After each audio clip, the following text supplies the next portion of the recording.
Greetings, students. Mr. Little here, and today on History Bites, we're going to take a look at Chapter 21, Part 2, Disaster and Global Renaissance, 1300 to 1500.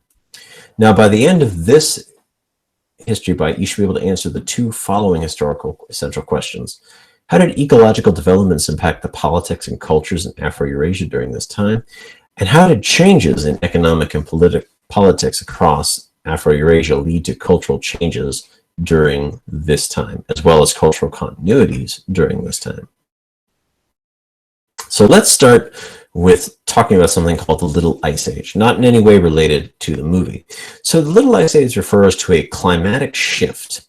And by that I mean that between the late 1300s and the mid 1700s, across the globe annually, every year, the temperature on average was colder than before 1300 and after 1700, which didn't mean that there were not warm years. It wasn't permanently cold, but it meant that on average, it was colder during this time than it would be before and after. Now, an increase in colder weather for a number of reasons leads to a lot of instability.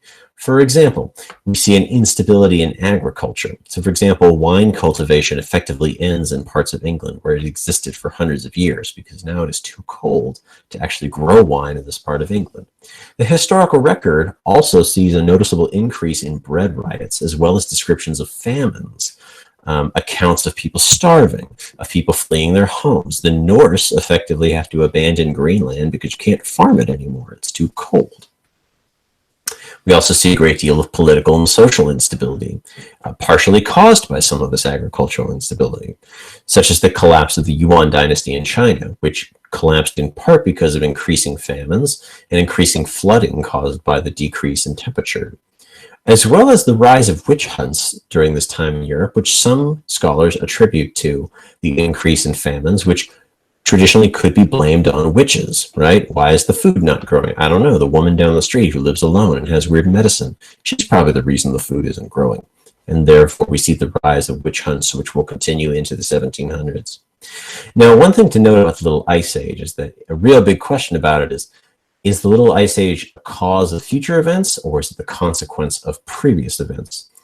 There are some scholars who point out the Little Ice Age may not have happened if it were not for the Mongol conquest killing so many people, the Black Death killing so many people, and later on, maybe the Little Ice Age was continued by the massive die-off in the New World of Native Americans from European colonization.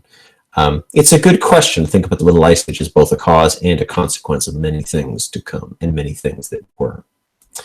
The Little Ice Age is, of course, followed up by something called the Black Death, which came, I shouldn't say followed up, it came a little bit before the traditional beginning of the Little Ice Age. But the Black Death was a bacteria known as Yersinia pestis, and it sweeps through Afro-Eurasia in the mid-1300s, beginning somewhere in what is now southern China, Tibet, in the Himalayan mountains, and it attaches itself to mice, rats, and other small animals who then attach themselves to merchant animals. And this spreads it gradually across all of Afro-Eurasia. And it has a pretty high fatality rate, anywhere from 35 to 50% of people who caught it might die. It's very devastating. We see huge population declines all across Afro-Eurasia. And in fact, this is the only time in human history thus far when the human population as a whole has actually gone down. This is the only time so far since we've been keeping track of those numbers. It's pretty incredible. But as a result, you have all of these consequences, such as labor shortages. And labor shortages means people are demanding higher wages. And we know this because a bunch of European kings put proclamations out saying, hey, you have to work for a certain amount of money, even if you could get more if you ask for more. That's wrong. We see peasant revolts, in part in response to some of these wage edicts. We see political revolts, such as the Red Turban movement in China that throws out the Yuan dynasty and eventually restores the Chinese native rule under the Ming dynasty. And we see a general questioning of religious authority in Europe, but in other parts of the world too. And so all of these are sort of a consequence of this short but very devastating disease that sweeps the globe. But it's important to understand it doesn't sweep the globe once. It continues to sweep the globe right up until the 20th century. And the last major outbreak we had that killed hundreds of thousands of people happened in India in the 1850s. And the last major outbreak in the United States happened in San Francisco in the early 1900s. So it's important to understand that it didn't come once and then disappear. It came once and then it came back again and again and again and again. It continued. It came in waves until modern medicine finally sort of reduced a lot of the reasons for its spread. However, despite these devastating turns, the 1300s to the 1500s were also a time of renaissance, sometimes referred to as a rebirth, and that's a revival or interest in elements of a forgotten or past culture. Of course, this term raises a lot of questions, such as how do you forget culture or lose culture? It's just something to think about. And it means going back to, but it also means innovating in fields such as art, science, architecture, and philosophy.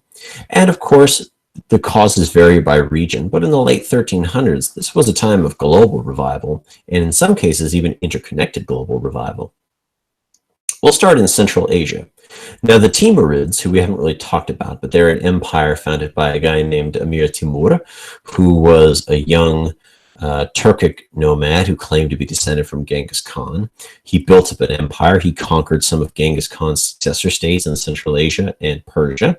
He was on his way to conquer China when he got sick and died. But just like his predecessors in the Mongols, he also spared artisans and craftspeople and sent them back to his capital at Samarkand in order to build and make it a beautiful, glorious capital city. And it was. His empire may not have lasted very long, but it did start a golden age of building projects, architecture, as well as a small amount of science and art. So, for example, the Bibi Khanim Mosque, which is built in Samarkand and still stands to this day, at the time was the largest mosque in the world, and it was followed up by one of the largest Islamic schools called a madrasa in the world that was also built in Samarkand. It's worth noting that a lot of the Timurids would influence later Islamic empires, such as miniature paintings in the Ottoman and Safavid empires, as well as architecture of Mughal India was directly influenced by the Timurids. In fact, the Mughals claim to be direct descendants of the Timurids, and through the Timurids, direct descendants of the Mongols, hence why they're called the Mughals, which is Persian for Mongol, even though they ruled over South Asia and not Central Asia. Let's take a look at Europe. So in Europe, as we talked about a little bit in chapter 19, the increasing population, which rebounded unusually quick after the Black Death, along with growth of trade and economic practices such as banking, led to a great deal of money flowing around. And when rich people have a lot of money, they want to spend it on things that make people notice how rich they are. These include things like art and books and paintings and building really pretty churches. And so we see a lot of art, which, you know, the Mona Lisa is probably the most famous example, but there was more to it than just art. There was a good deal of philosophy. Petrarch, who was a Dutch humanist, sorry, he's not a Dutch humanist, I'm thinking of Erasmus. Petrarch is an Italian humanist, but he develops an idea called humanism, that we call humanism in the West. And it basically says that humans have the ability to learn, and that ability should be developed. So not only are you innately good and have the ability to learn, we should foster your ability to learn. We shouldn't just let you be a dumb brute all your life. It's good to teach people things.